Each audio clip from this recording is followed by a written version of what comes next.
the Midway Chop. What the Midway Chop is, I think it's in its twilight now, was a vacant lot at the end of a dead-end road, North Midway, basically just north of the corner of Midway and Richards in the kind of St. John's, Columbia area of northern Portland. And it was just an area with some trees, a vacant lot. There used to be a house down there. And basically, these homeless individuals had gone down there, set up camp, were stealing cars and stripping them, cutting them up in little pieces and selling them for scrap. Literally, they were just cutting the cars up and scrapping them. And this has been going on for a very long time. I first discovered it with my own eyes the first week of February 2022. And they've always kind of been on my radar, and I kind of peek down there from time to time. I go there early in the morning when no one was stirring around, and I walk in and walk out.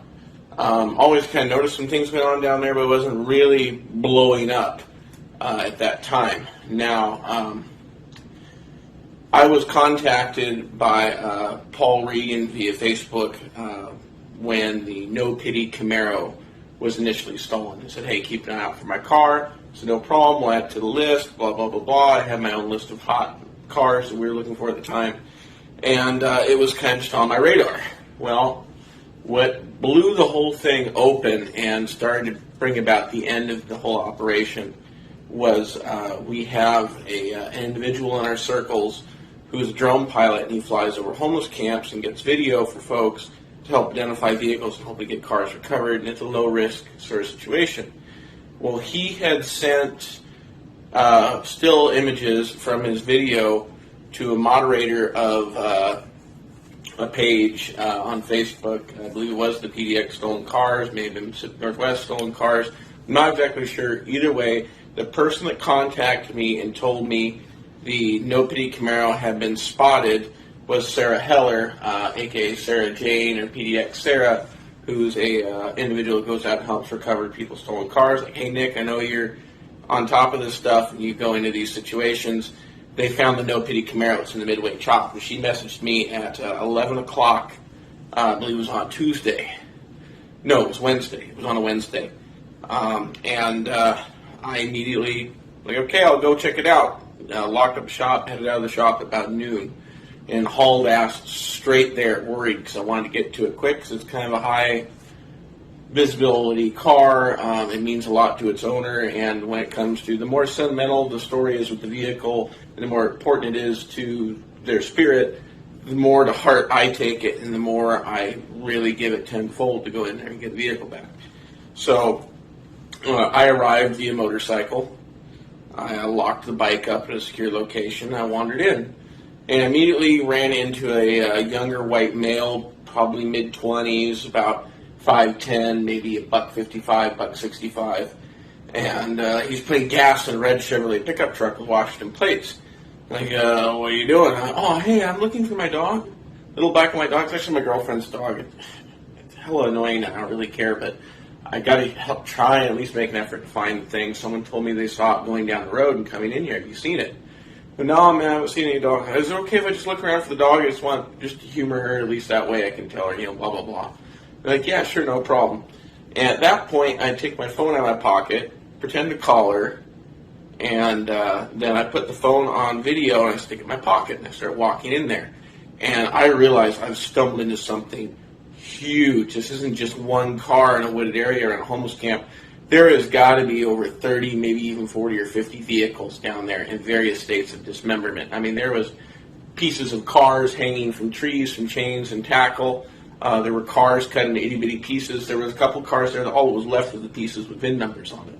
All cars in various states, some running, some not, some with wheels, some not. It was nuts down there. So, I got a quick video, and I went up, saw the No Pity Camaro, got a picture of it, turned around, and I left. Here we are in a chop shop, North Portland.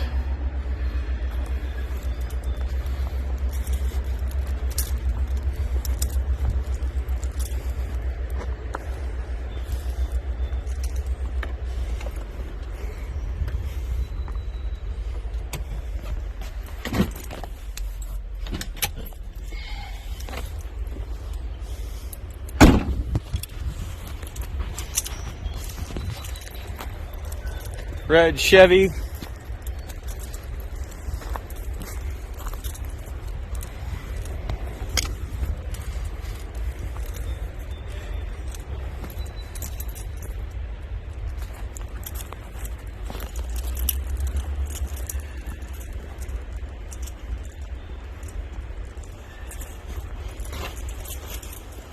Yeah. Yeah. Yep.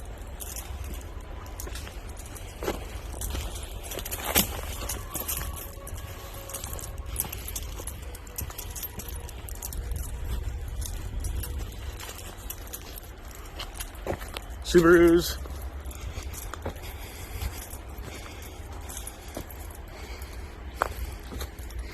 Bin tag removed. Green Jeep.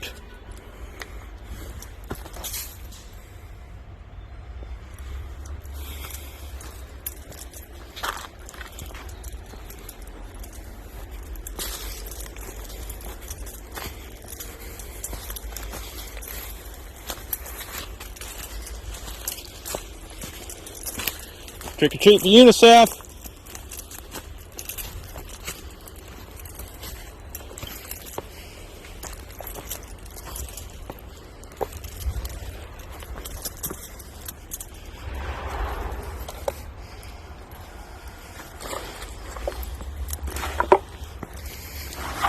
Need a knife?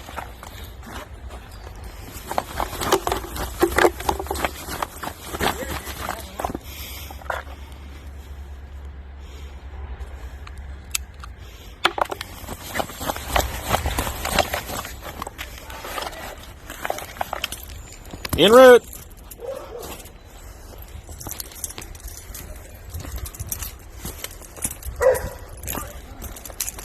Keep getting them bins.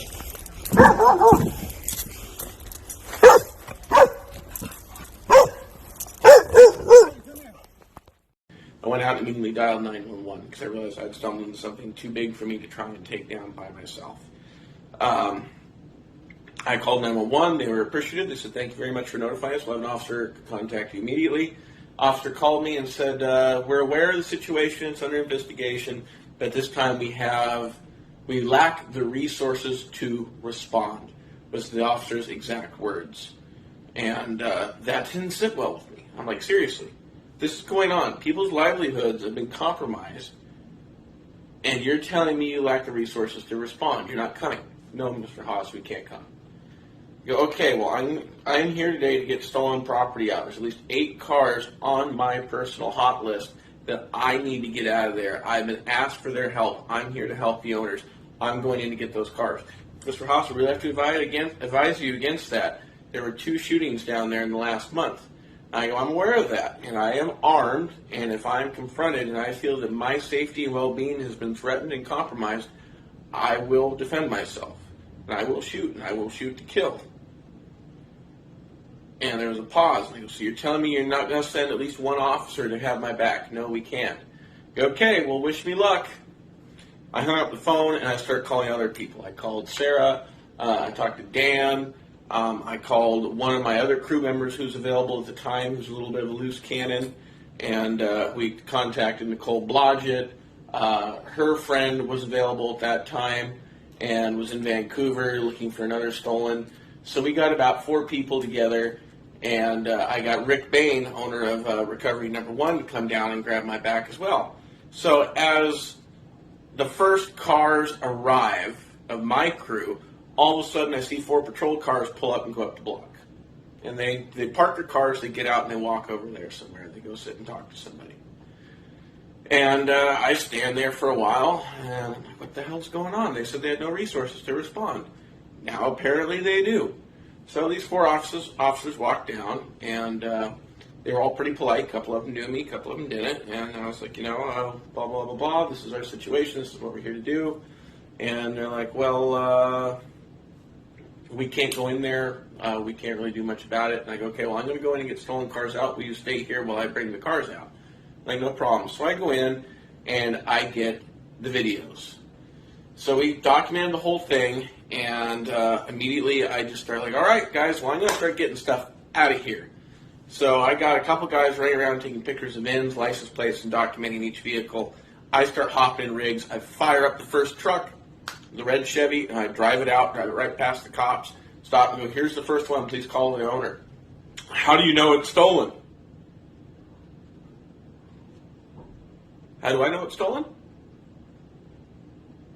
There's a Sawzall blade stuck in the ignition for a key. It has no cat. The door handle's been pried off the passenger side. Run the VIN. You tell me if it's stolen. You can get a quicker response and the registered owner's information. I got to go in and get another car out of here. So we start driving cars out of there. First one was the red Chevy. Second one was a Chevrolet van. Third one, there was a black Dodge that we drug out of there. And we drive every running operational vehicle out of there. And we start there. And we start getting other numbers and looking at Facebook posts and contacting owners. I think in total that day we got somewhere to like 12 or 14 cars out from noon to 7 p.m., the last one of the day being the No Pity Camaro. In that time frame of all that happening, the people in the camp start to get wise to what we're doing. They're getting aggravated. They don't realize the police are over there. They start trying to confront me about it. I'm not having any of that. They're getting aggressive with me. I'm not going to sit there. Once you start being angry and aggressive with me, I've lost all kindness for you. I got nothing to tell you. I got nothing to say to you. Yep. Good job. Yeah, we already talked to them. They have my cell phone number. I'm in contact with them. Well, you know, there have been 2 shootings back here. I have nothing more to say to you, ma'am. Good day. Well, I'm sure you don't. Now shut up and leave us alone.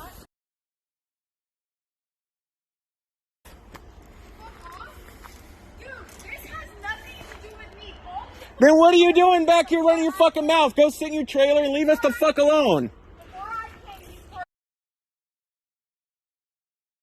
I did something fucking wrong. Shut your cock holster. I'm trying to fucking fix this shit. Well, then you're doing a great fucking job. People leaving. Yep. We got 3 witnesses here who saw what I was doing. You did nothing. Piss off.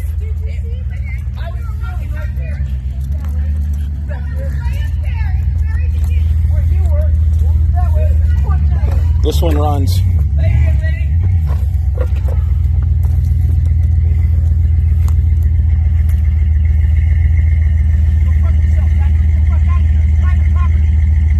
Fuck you.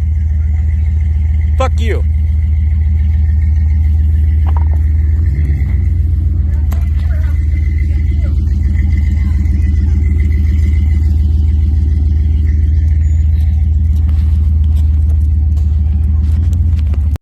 So one of these guys gets in his Jeep and starts trying to block my path. He almost run me over twice. So at that point, I took out a knife when he almost hit me, and I start slash, front tire, slash, rear driver's side tire, slash, other passenger side front tire. I got 3 out of 4, and now he's pissed, and I go in, I get another car, and I drive it right on by him, get it on out of there. I come back in, all of a sudden my buddy who was with me, Rick, is like, Nick, look out! And there's this guy with this big old pipe swinging up behind me. I turn around, I pull out my pistol, I fire a warning shot in the air, and I say, back off, I will defend myself. At this point, a firearm has been discharged. The officers were upset. I walked out. They immediately was like, well, now we got a firearm investigation. More officers arrived. It turned into a situation. And at the end of that day, I was the only one who got cited, and I had my pistol confiscated for the term of the investigation. And I still haven't had it returned to me from Portland Police because the investigation is still ongoing. There is no investigation. It's a cut and dry situation. Here's video of what happened. I discharged a firearm because I felt my safety and well-being was threatened, and we took care of the situation, and we got it addressed as quickly and as timely as possible, and I'm the only one who got in any trouble that day. They didn't arrest a single soul. The next day, we had elite towing go back in, and I think we got another 20 or so cars out of the operation, and that was that.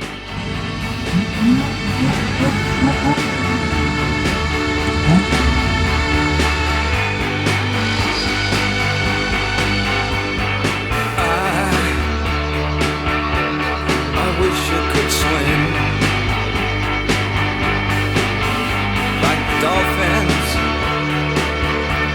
like dolphins can swim.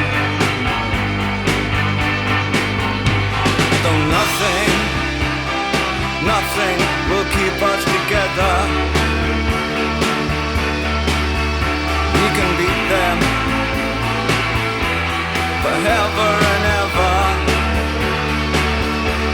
Oh, we can be heroes just for one